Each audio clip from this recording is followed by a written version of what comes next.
Good afternoon, everyone. Welcome to Proverbs with Paul in the afternoon, this Friday afternoon.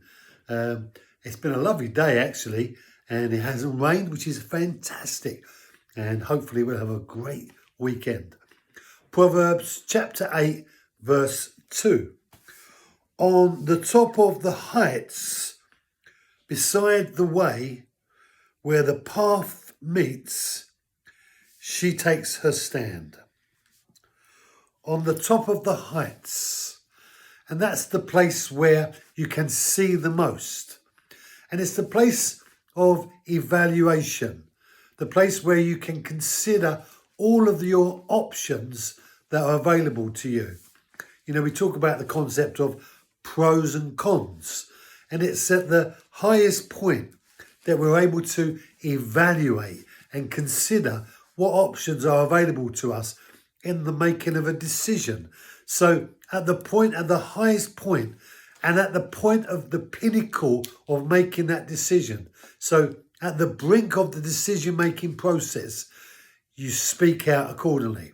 And so Solomon, he says, on the top of the heights, beside the way where the paths meet, she takes her stand. And where the paths meet is the crossroads. It's the point of decision. It says, it's time now to make a decision to go this way or to go that way. What will I choose? And this ability to choose is actually the best gift God has given to humanity, in the sense that this free will we have to make a choice whether to do this thing or that thing. And this thing is the God thing, and that thing is the devil's thing. And Adam had that choice, and he chose that thing. Eve had that choice, she chose that thing. We, when we were born, because we were born with a nature in rebellion to God, inherited a that thing mentality. We would rather do what we want in the decision-making process than what is God's thing. So there's this and there's that.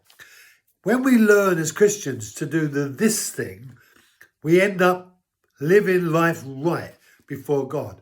We can walk in integrity. We can walk in the path of righteousness if we do and have a life that's this thing motivated.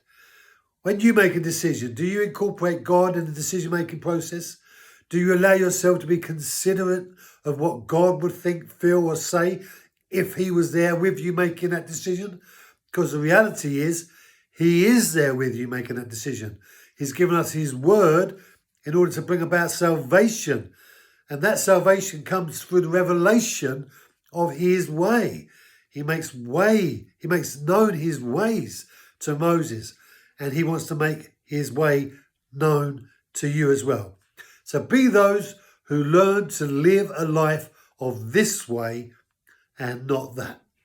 Thank you for joining me. Have a great week. Be blessed. Have a lovely weekend. And I'll see you next week.